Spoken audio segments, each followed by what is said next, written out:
Our discussion today is a man who's an associate director with Anderson, Nigeria. Anderson used to be in Nigeria as a professional services firm. Something happened, they left, and now they've come back. And their main focus now is on tax. I do believe it's the same Anderson, and I stand to be corrected when our speaker comes on. And they've been doing phenomenally well.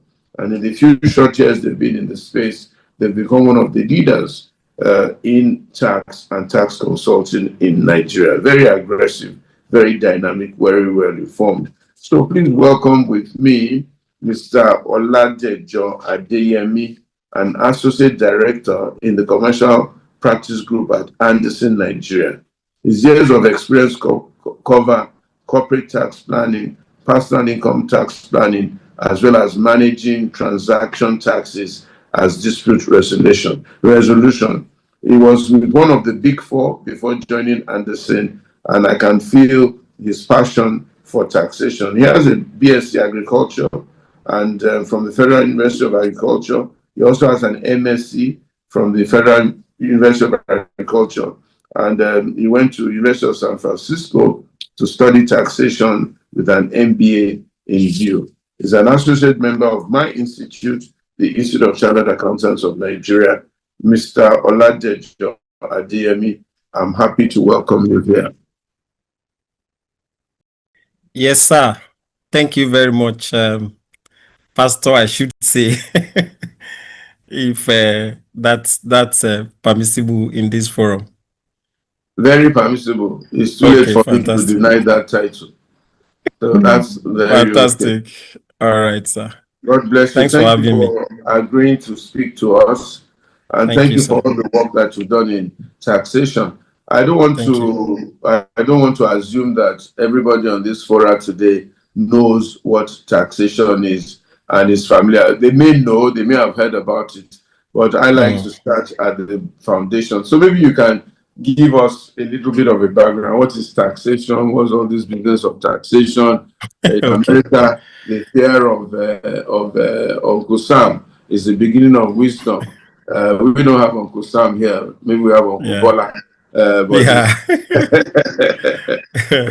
taxation is taxation. So maybe you just want to give a big background, a little bit of history, and a little bit of what taxation is and what people do with taxation. Thank you very much. Fantastic. Once again, thanks so much for inviting me to this platform, Pastor Ituah. And I'm starting on a note of thanks again, appreciating the good work that Africa Leadership Group, is doing. You've been a mentor, even though it's from afar, but everyone who is conversant with the story of this nation would at one point or the other have been in contact with your very good work. And I'm very excited to be here. And I thank you sincerely for sharing this platform, with me to hear my view. So very briefly, like you've mentioned, I think your assumption that maybe not everybody knows about tax, may be correct, because there are people, especially for the kind of country that we live in, where citizens essentially strive to do everything, for themselves, essentially most of the basic things, so it might be a reality that some people are not quite conversant with what the expectation should be with respect to tax. The saying is generally correct that aside from death, the other thing that should also be certain, is tax. That saying, of course, it's a general saying. It applies everywhere. Whether or not it applies absolutely in the Nigerian situation is another kettle of fish altogether. But tax really is that necessary levy, that every citizen ordinarily should pay towards the advancement of their country, towards the running of the country. Tax revenue essentially is one of the major sources of revenue that government depends on, to be able to deliver some of the basic services or whatever expectations that citizens may have, from the government. Again, I would say that it is a social contract from what I've described.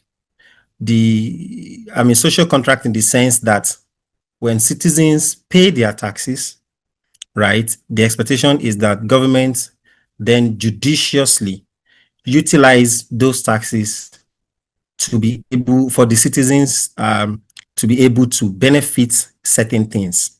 Now, the Nigerian story has been a bit or significantly bedeviled with some level of difference, because in our case, you then see a situation where citizens pay their taxes, right?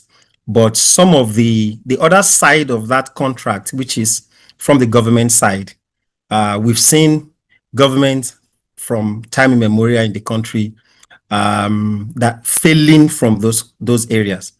And if you take a poll, for instance, on this call, how many people have their bowl? How many people are using public water amongst us? you find out that the count may be quite surprising.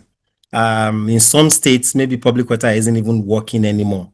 I'm aware that in some areas in Lagos, public water may be working, but the proportion of those depending on public water, for instance, would be quite infinitesimal when you look at the generality of the people, And then when you also talk about roads, some of us that live in some areas, we are very familiar with community people having to team up, come together to contribute for interlocking,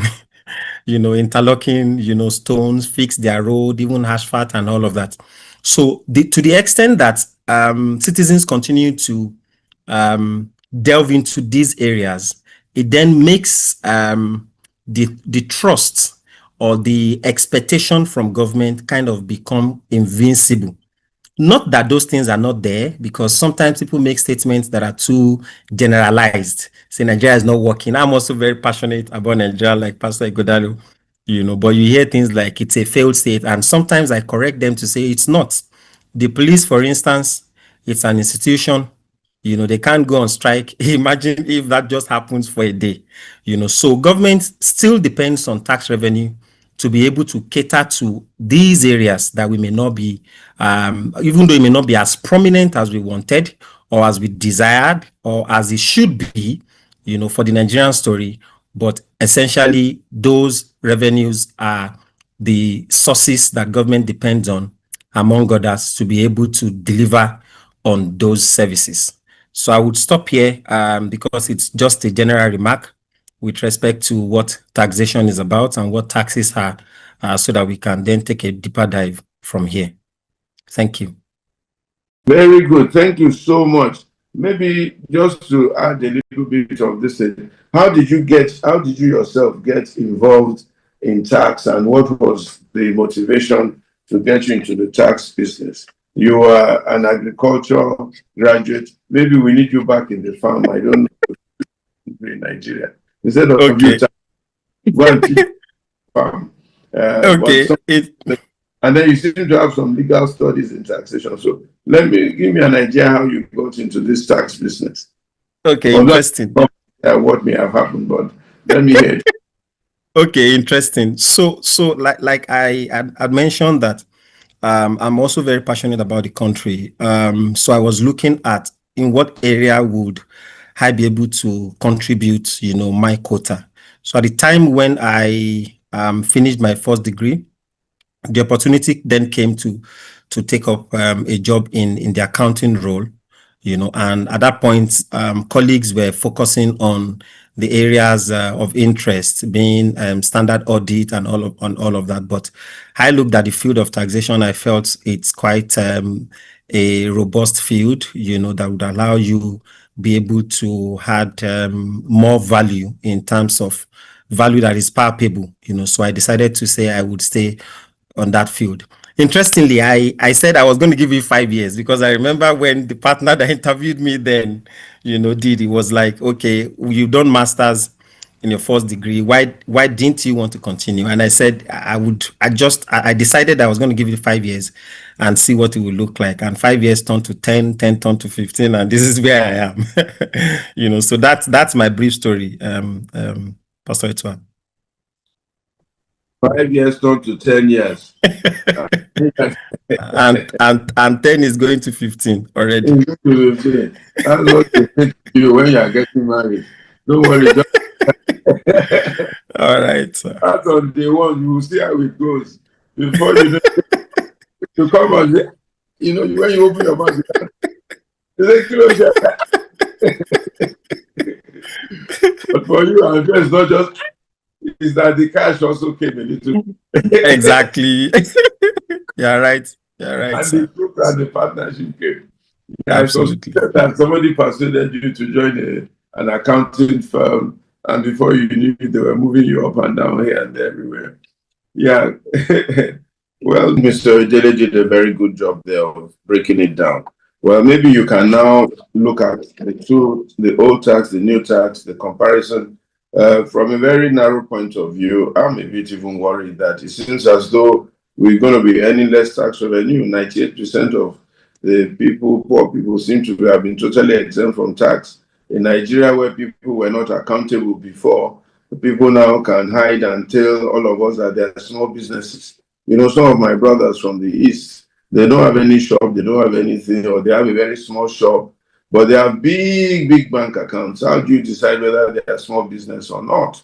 And so on and so forth. So I think you've given a lot of people, or they have given people a lot of places where to hide and this and that. So I need to know how government is thinking and what the effect of this new tax regime is going to be.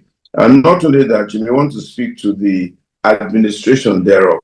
You know, it's not that there are no laws and things. What is a little bit missing is true and fair and sincere and hardworking administration of this of tax and so on and so forth.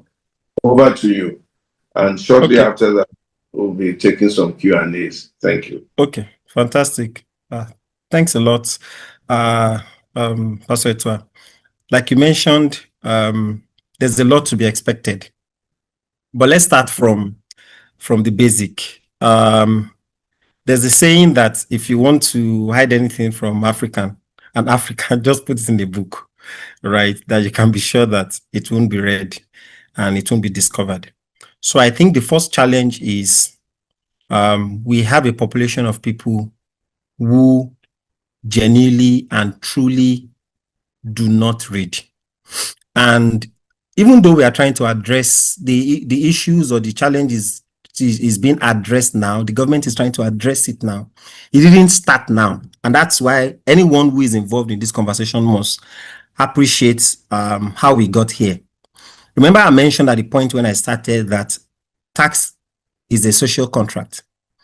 In a situation where someone has been beaten and battered, or you've been hitting somebody's high over and over and over again, there's a Yoruba proverb that Yoruba people will say, but I don't want to say the proverb here. You know, people have been beaten and battered by non-performance from the other side. We're coming from that area where, don't worry, whatever you do, as long as I'm not bothering you for services, don't bother me for the taxes. We then want to move to, this is what the law says, you know, and then you have to do it. Expectedly, there will be tension. I think the government, in its wisdom, believes that they should then give sufficient timeline. Whether or not 6 months is sufficient enough is another kettle of fish altogether. But we have a law that is not immediately expected to be implemented. The laws were signed on the 26th of June, 2025. The bulk of them, I think 1 or 2 of them, are required to become effective on the 1st of January.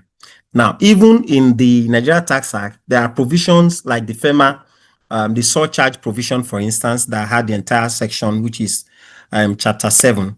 You know, there is no time of commencement to it. So we have all of these emotions, you know, from people who they want to tax everybody to death. They want to. We are not introducing, or the country is not introducing what is abnormal. It only appeared abnormal to our reality because we have lived in that situation for too long. If you go to more developed countries, nobody argues about taxes. Of course, incidences of or attempts to have tax evasion are also prevalent, in other nations, but they don't have tax to GDP ratio as low as what we currently have in Nigeria. So the government is just looking for how to block those loopholes.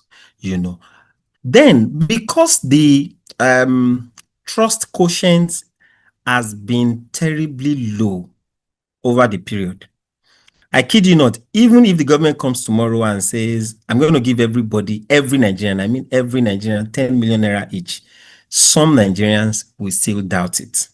Even if the president makes that pronouncement himself, some Nigerians will doubt it. And I think that's why the government had tried to set up a committee, to say, let people look at this together, regardless of what the committee is saying. We would have to go through this phase, right?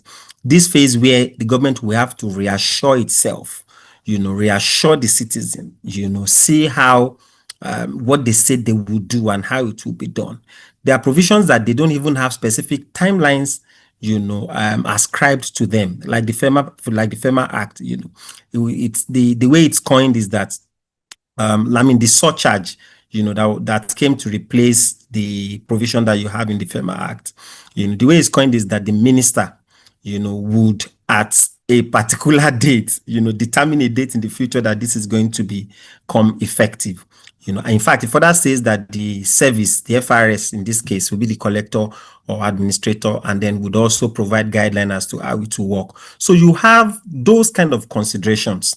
In terms of whether it will make people poorer, it will make people, it will create a lot of tension. I think it's just the reaction that people are not used to these things. And I'll give you examples. You have people who are earning income, let's say you're in paid employment, or you even have businesses of your own. Something as basic as rental income. Nigerians are not used to declaring rental income. Preponderance of Nigerians, when I make such statements, I didn't mean every Nigerian, right? I mean, for the most part, they're not used to saying, oh, I have an inheritance somewhere. I've earned 5 million from it. Then I should declare that 5 million, for tax purposes. Interestingly, people have also thought that once you earn an income, there's going to be tax on it. And that's why I said reading or getting yourself familiar with what the provision said or what the provision expects, has been missing in our space.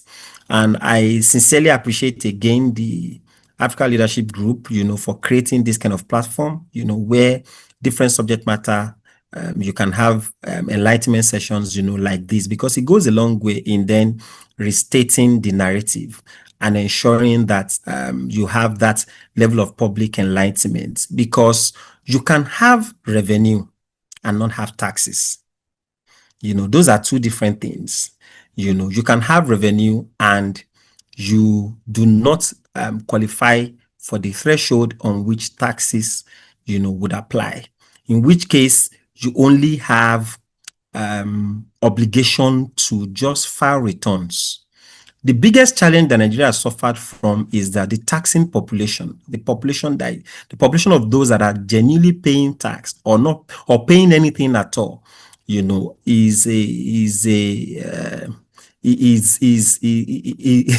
is quite insignificant compared to the entire population. So in terms of our number or the population, our population isn't quite an advantage for us when you look at tax revenue. Now, that is from a point of individual, even number of businesses. From time to time, agencies will reel out publications and say these companies are not paying taxes. Nigerians will say, I will shut down. If they ask me for tax, I will shut down the company. I will open another one. So this is just the news getting tighter. Will everyone become comfortable with it over the period? Maybe, maybe not. Would there be some pushback as we are currently experiencing now? Yes, it should have been anticipated. And that's why you would see that in the strategy of the presidency, the president had mentioned that I don't want a committee that will just put report together, toss it to me, and then move on. Their implementation strategy is to keep this fiscal and tax reform committee alive, and let that committee work together with the government, with respect to implementation. That is a different approach, completely different approach from what we've witnessed in the past.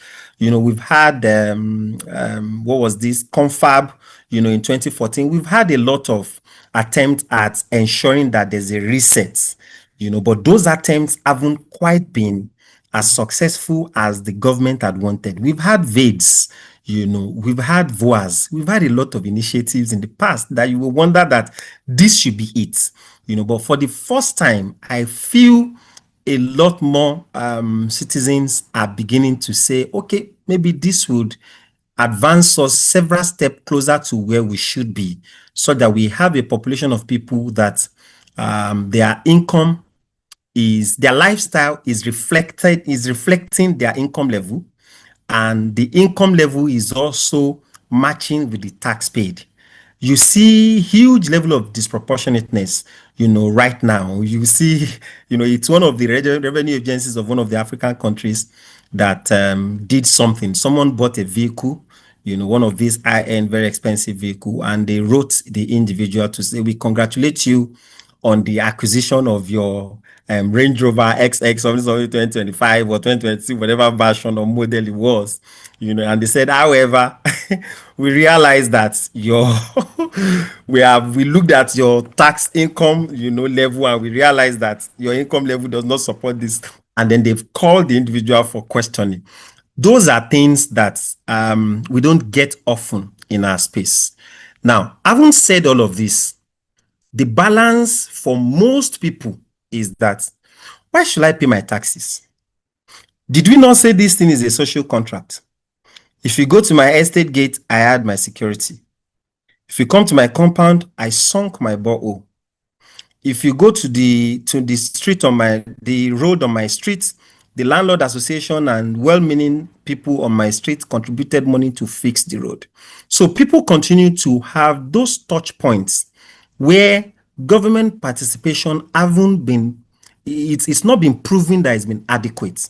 And that is a major challenge that has held majority of Nigerians, back to ensure that they contribute their own quota.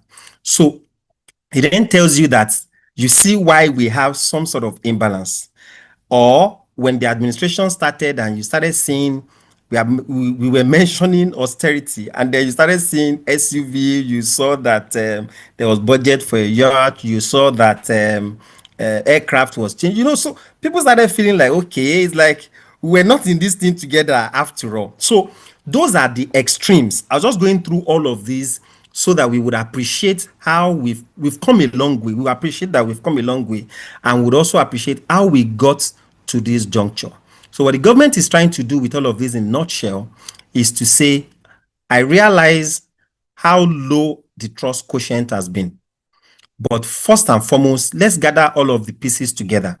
Let's produce one document that would codify all of the tax provisions, whatever they relate to, such that if you can reduce all of this. I like what has been done by SIO for Pastor Ituah by reducing it to a 2-pager. That's fantastic, because you have over 203 provisions, for instance, in the Nigeria Tax Act, But if you can reduce or collapse all of these things to just one legislation, that everyone can be bothered about that, and then we can at least start taking the right steps towards the right direction. So I've said a lot. I think I'm going to stop here, so that we can, like Pastor said, we can take some reactions that would also point us to additional directions that people want us to be specific on. Thank you. All right. Thank you very much. We've learned quite a lot. And I must salute your knowledge and your passion. So we're going to open the floor. And see if people have any questions, any reactions, and any suggestions or additions. And I'm going to ask Pastor Sonny to please moderate the question and answer session, and then we take it from there. Pastor Sonny, please. Thank you very much, Pastor Ituah. Good evening, Dejo. You're welcome. Yes. Yes. So I see a couple of hands are up, but just before I ask them, just some basic clarification. What is the tax rate right now? What I know is usually a range. What is it? For the individual. Yes, for individuals. Okay, so so what we have now is not a specific rate. What Yeah, we've just the always range. had is the graduated scale. Yeah, So you have the first 800,000, taxed at I think 11%, and then it graduates like that. And that's the clarification that Taiwo was trying to say, that the focus was not to increase the burden on everyone, except for those that are high income earner. Let me say this. The real intent, remember that I said there've been a lot of stakeholder engagement even when the committee was working. I remember Taiwo had been to our office, we've been a part of it and all of that a couple of times. The real intent was to harmonize the tax rates. What do I mean? Currently, before we get to 2026, currently what subsists is, if you have a particular type of income, for instance, let's say you have capital gains, right? You've sold something that you bought at X amount, let's say at 10 naira 10 years ago, and then you've sold it for 100 million today. You then have capital gains, which will be 100 million minus the historical cost of the asset. That gain will be taxed at 10%. Based on our law, as we currently have the law now, because it will be taxed under Capital Gains Tax, Capital Gains Tax Act, and the Act says it should be 10%.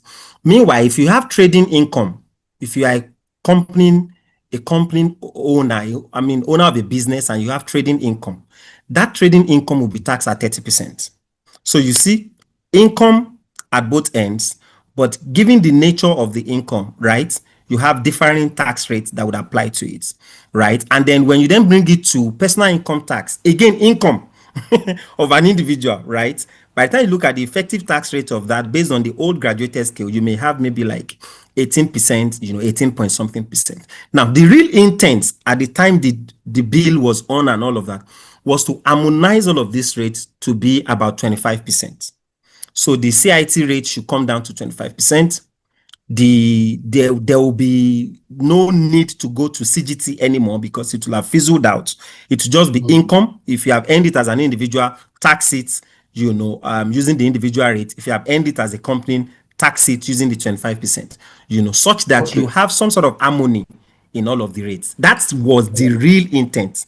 But you know how much tension the governors and all of that parties brought into it, right? So the CIT rate couldn't come down, right, to 25%. It subsists at 30, But the VAT, they had attempted for the VAT to go up to 10%. That attempt also failed, so that created some sort of imbalance, So currently, you have that graduated scale subsisting, and it starts from 800,000, and it keeps going high up like that, such that by the time you end up to 50 million, your tax rates, some portion of your income would suffer tax at almost 25%. That's how I put it. Yeah. All right. Thank you very much. I can imagine what the ordinary man will do with this kind of answer you have given. I asked you a 15 seconds question. It took you almost 15 minutes to try to explain. I mean, I get it, but sometimes that's why a lot of people don't trust the system, because a simple question, what will my tax rate be? I want a range. Sometimes government people cannot really say, but there are a lot of hands up. Before I go to them, you had alluded to something that they may look at your lifestyle and say, "Oh, guy, you bought a Range Rover," and they will come for you. You bought this Range Rover for maybe 500 million. So far, the tax you have paid does not match. So is the government, can they do that now? Or has that law always been there? Because we hear that they will check people's BVN, they will check people's account, they will see the money flowing through your account. And if, the kind of tax you are paying does not match the 1 billion that has passed through your account, they will come for you. So we hear all stories. Please, can you clarify? That law has always been there, but it has now been kind of made it has been made kind of stronger, I should say. Section 17 of the Personal Income Tax Act mentioned artificial transaction, gave the tax authorities the power to be able to set aside whatever scheme or anything you've declared, right, and they do not agree with based on whatever information they had. But the question is, to what extent has this, been utilized? Nigeria is a country of many interests. When we had VADES in 2017, the promise was that if you didn't take advantage of it, you're going to go to jail. How many people went to jail by reason of tax evasion? How many people have gone to jail in Nigeria because they've not done the right thing? So those interests, would always come up. But as to whether your account will just be hijacked because an amount of money, like Taiwo mentioned in that video, that would be quite unconstitutional, and I do not see this government as one that will, given the tension and all of the challenges that people are going through right now, that would want to do that. So that's my specific answer to that. These are 3 questions like 12, but let's quickly go through them. So I think someone's mic is up. Okay. So the first one is talking about harmonization between LRS and FRS. That's part of what the Joint Administration Tax Act, seeks to do. We've always had the JTB in existence. Part of what the JTB was supposed to do is to ensure that harmony is seamless, so that you do not have independent agencies at the federal level and at the state levels asking for different things, like we currently have it now. So we expect that harmony will be better in the future once we have this become effective. And then your request on tax clearance processing with respect to multiple layer, I think that speaks to the level of trust that we've had in the country. Taxpayers don't trust the tax administrators. Tax administrators don't trust the taxpayer. When you go for audit, for instance, you see how the conversation ensue. You see people having multiple financial statements and all of that. Those are all of the things that the tax authority also expect, and that's why you see that layer. Where we are able to improve the level of trust generally as a people, and it's not a day job, that's all of those things would definitely be streamlined. The next question says, how do you cover with respect to the levies? I think one of the things that I mentioned that this act had expunged or repealed, about 12 to 14 different acts. One of the acts that have been repealed is the Approved Taxes and Levy Act. That act was enacted to specify the taxes that are collectible, currently by state government, federal government, and the local government. That act has now been repealed. So whatever doesn't make its way into the current tax act that we have, which will become effective from January 2026, is not supposed to be paid. But like you said, you have the issue of area boys and all of that. We'll continue to still deal with that as a nation until everybody, gets their acts together to be sure that things are no longer business as usual. In terms of smart objective, I think the best way to measure something like this is to look at the tax to GDP ratio. I think there's a pursuit, if my memory serves me correctly, I think it's about 15% or so that the government is trying to pursue. If we are able to meet whatever the number that has been set is, that would be a good yardstick to know the extent of success that these reform, will have achieved in the future. One of the things that's also missing is most times when initiatives are put together like this, the objectives and the measurement, the measuring yardstick are usually not communicated. So it becomes a challenge for people or even the government in themselves to be able to measure themselves whether they've fared well or not. Whether that is deliberate strategy or not, I cannot tell. In terms of perceived small businesses into the tax net, I think part of the tool that they've used now is not just to use the revenue threshold. So if you look at revenue, you can say, oh, I'm not making up to this revenue, but there is also, it's conjunctive. The rule is now conjunctive. You must have a revenue of 50 million and your asset value, your assets must not be more than 250 million. So disguising through revenue will no longer just be the case. And it's conjunctive. It's not either or. So once you are carrying asset that is huge, you have a trailer, but you are saying your revenue is just 49.9 million, but you have a truck or you have 10 trucks that are valued at 1 billion, then you are not a small business. So I think that's a smart way that this government had used to put that together. So the next question says, how do you communicate to the young people? I think it stems from events like this, programs like this, each one reaching one, preaching it, saying the story. Everybody cannot run away from the country. Everybody cannot japa, as they used to say. But at some point, if we start doing things rightly, sooner than later, it's not going to happen overnight. I must indeed say that. Nobody expects it will indeed be a miracle if we all slept this night and we woke up tomorrow morning and Nigeria has been completely fixed, but we must not shy away from events like this. Then the final question here, which is the last one, says TIN and bank accounts, concerns around it. Interestingly, some of those rules are already operational even right now. There are certain things you want to do now. If you don't provide your payer ID or any of that, the bank will not reckon with you, But of course, some banks, because they were not codified, some banks based on interest. Remember what I said, Nigeria is a country of interest, has many interests, So based on interest, might have overlooked one or two things that CBN had said because there are really no tax code preventing them. So I think what the government is trying to do now is to then codify some of these things, so that it becomes express violation of the law if someone runs an account.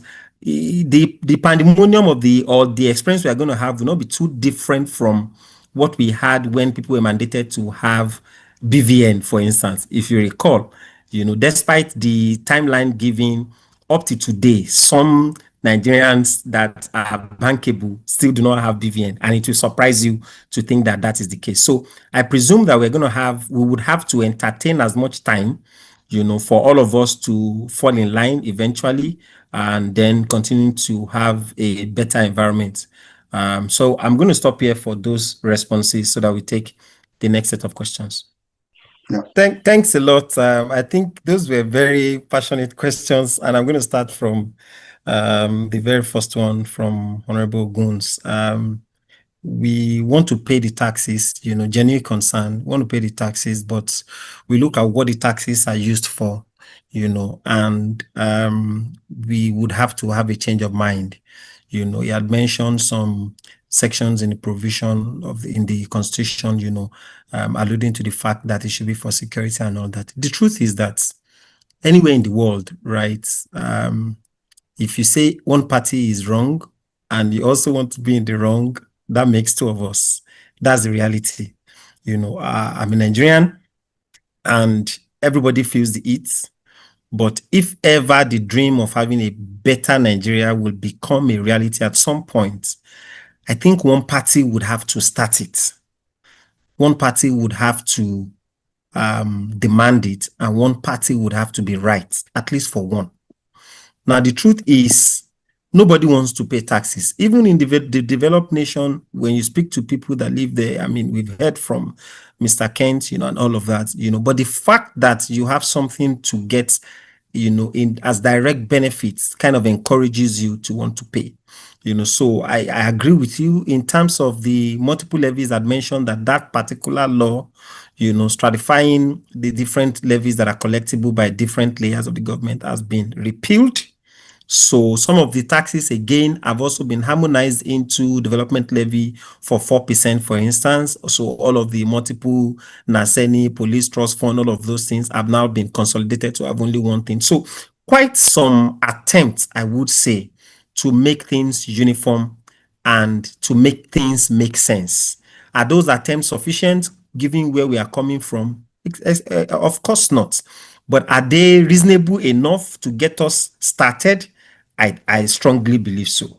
Then the second question here from Pastor Funke says that tax should be a part of our reality. Exactly what we are saying. There's been this prolonged disconnect.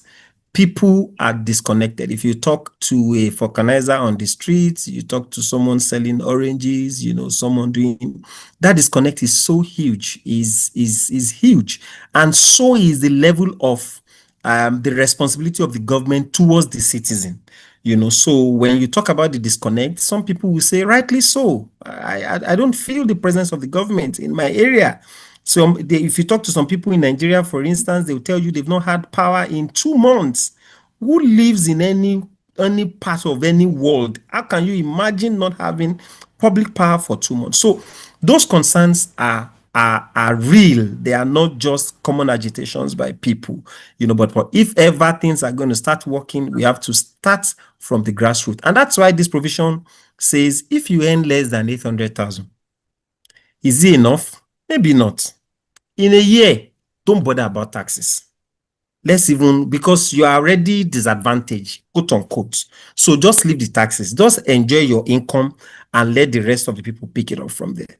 Before now, we had it as low as, I think it was 300,000, you will be required to pay 1%, but now, so don't pay anything, it's at 0%. So increased level of consideration, I would say, to ensure that taxes become more and more part of our reality. That would be my response Just to a that. bit of clarification there, Dejo. You earn less than Yes. 800,000. Is it household or single individual? Individual. So If you earn less individual. than 800,000 in a year, Yes. your tax rate will be 0%. Okay. All right. Thank Yeah. So I think the last comment from Mr. Henry Keynes, it was more of a concern and was generic to say that yes, taxes in developed countries should be for redistribution of wealth. In fact, in some nations, taxes are used as tools to control behavior. So if you look at the report, for instance, and you find out that you had a lot of people diabetic for a particular year, they look at it and say, what do? We introduce sugar tax.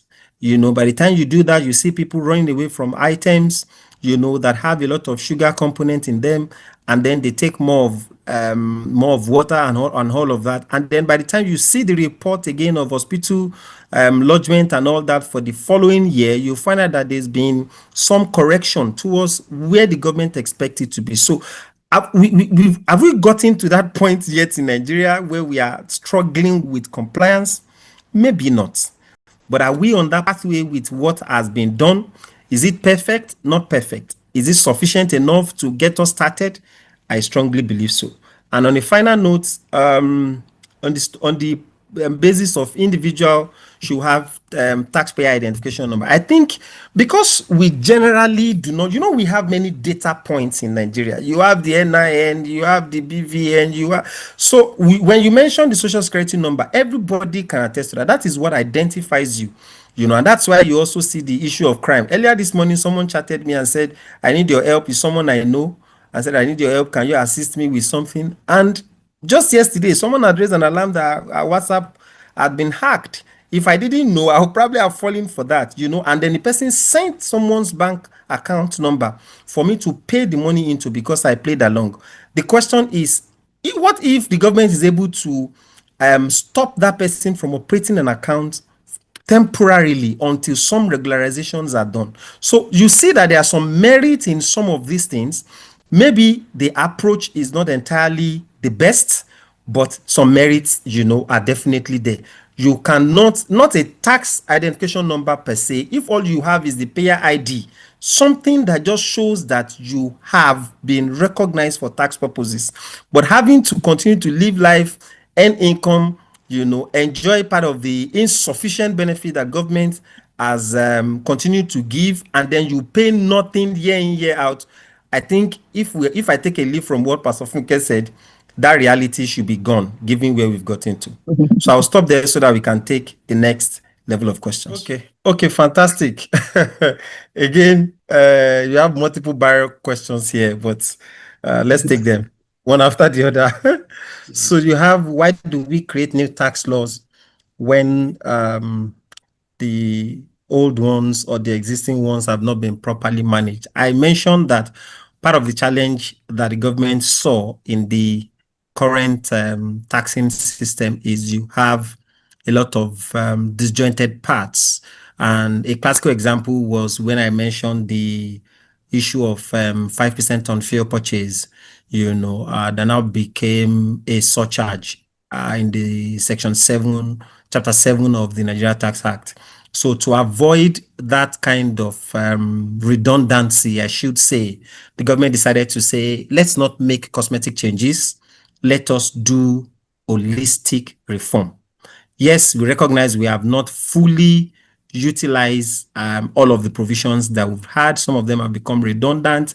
So let us set them aside completely as much as possible and have a new one. I hope that answers your question. Then MK Ahmed had mentioned that how are we building ownership? I think, quite frankly, building ownership isn't going to be a day's job. I'd mentioned that the approach that government is taking now is that the committee is not just going to be your regular committee. You know, there was a time in Nigeria that people alluded to the fact that if you didn't want anything to be done, just set up a committee and hand the responsibilities over to the committee. So for the first time, I think government is trying to do something differently by introducing a different implementation approach to say that this committee haven't concluded, quote unquote, the work of drafting the laws. You are not going to just toss them to us and then make them struggle with them, you know, in terms of implementation. We are also going to work together to ensure that we implement together. So I think for me personally, that introduces a different mix, and one would only hope to see the effectiveness of that implementation strategy, you know, in terms of how will it improve the experience that we have always had in the past. How do we revive consciousness? You mentioned like the issue of vehicle owners wanting to ensure that you come correct and you stay on the side of the law in the time of the 70s. You know, I'd mentioned something. I said I didn't want to say the proverb. If you continue to hit a particular high over and over and over and over and over, you know, my people from Yoruba land will say, if the eye is not blind, it will continue to look in a funny way. That's what has happened to us. So over the years, people have become very used to non-compliance without any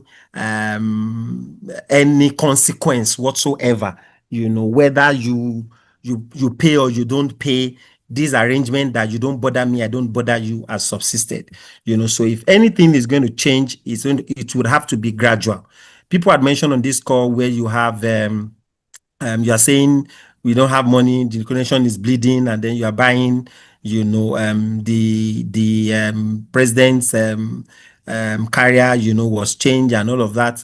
Yes, there were justifications for it, but some people believe that was extra budgetary spending, and also the timing didn't justify the kind of move. So you've had those kind of actions that were kind of contradictory, you know, and those things would further militate against the trust that people are beginning to build in the government. Uneducated people, how do we reach them? At some point in Anderson, we converted the personal income tax that we currently have into multiple languages. I'm hoping that that kind of project will be undertaken, you know, even now. By the time you have those things, the principal act, you know, become effective.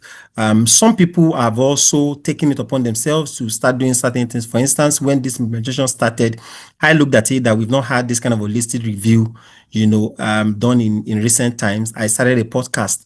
You know, that's my own personal way of ensuring that at least you have an environment of people, business owners that are educated. Will that reach everybody? Of course not, but it will reach some community of people, you know. And this program, for instance, that is being put together weekly, you know, by and by, it's expected that that population of uneducated people should continue to shrink. But efforts would have to continue from all fora to ensure that you have improvement in that regard. Prof had mentioned that tax issues apply only to some people. Why is it that it applies only to some people and not some people? You know, they are the drafters of the law. And that's why a typical Nigerian can say whatever they are saying their own, because there's this general maxim that who comes to equity must come with clean hands. If you have a disproportionate part of what comes to you as allowances, and those allowances are not suffering taxes because they have been tagged for specific purposes, whether or not they are being used for those purposes is a separate conversation altogether. And by so reason, those things are not going to become subject of taxes. Those kind of treatments, you know, introduce some form of inequality, I should say, and I think the government is trying to say one thing and defend the thing, regardless of how people feel or what people feel, about it.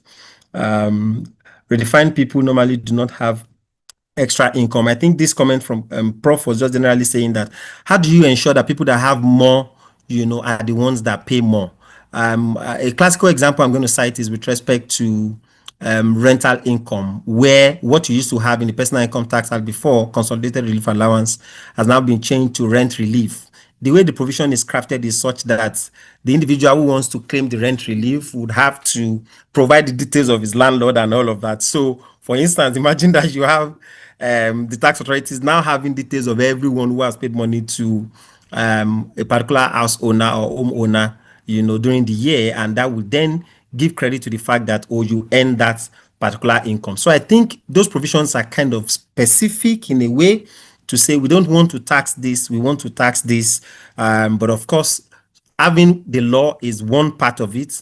Having to implement it, notwithstanding what the interests are like, is another part. And you asked the specific questions in terms of education tax is gone. Yes, correct. It has now been replaced with what we have as development levy, which is 4%. So not just education tax, all of the other NASENI, the different type of taxes that we used to have in that regard have all been collapsed into that. Is it possible to have dedicated tax, dedicated part of the taxes to be towards certain areas? Yes, it's possible. It's been done in the past. For instance, this new law also has what we used to call pioneer status incentive, scrapped to be replaced with what we call priority sector. So there are sectors that will be favored, based on the realities and where the government wants investment to be channeled into. Those sectors would have a certain percentage in terms of credits. There was also a time where government had said, I think it was infrastructure, RITC, road credits, where you can decide which area you want your tax, to be administered to, as an entity. But we hope that some of the new initiatives that have been developed now, that have been put together in the bill, in the act now, would assist in showing that dedicatedness.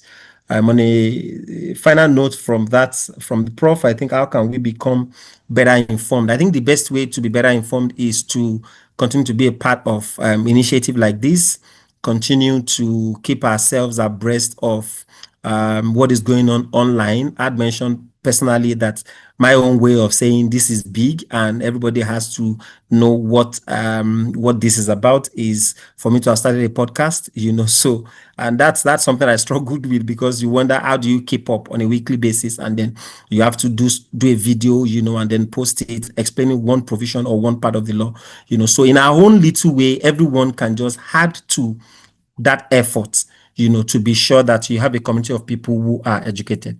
The final question from Charles, I think we have about 3 questions here saying that tax is for a purpose, but what we see is only Lagos. Now, Lagos has been the epicenter, really, because there've been some undue concentration or maybe due concentration. And if you understand the history of the country, at some point it was the capital of the nation. So maybe because of the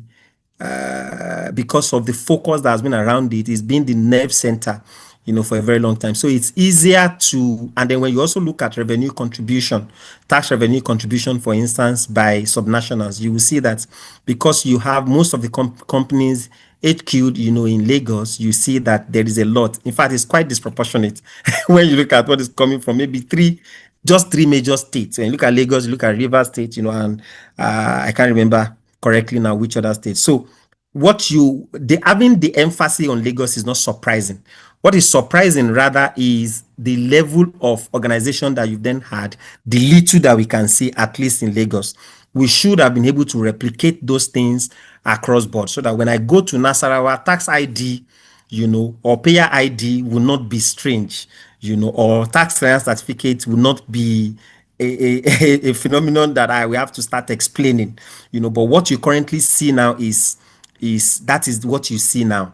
The Joint Revenue Tax Act, the Joint Revenue Tax Act that we currently have has some provisions that should force some alignments to happen, but whether or not those provisions will then be adhered to is another consideration. But we hope that those things would happen.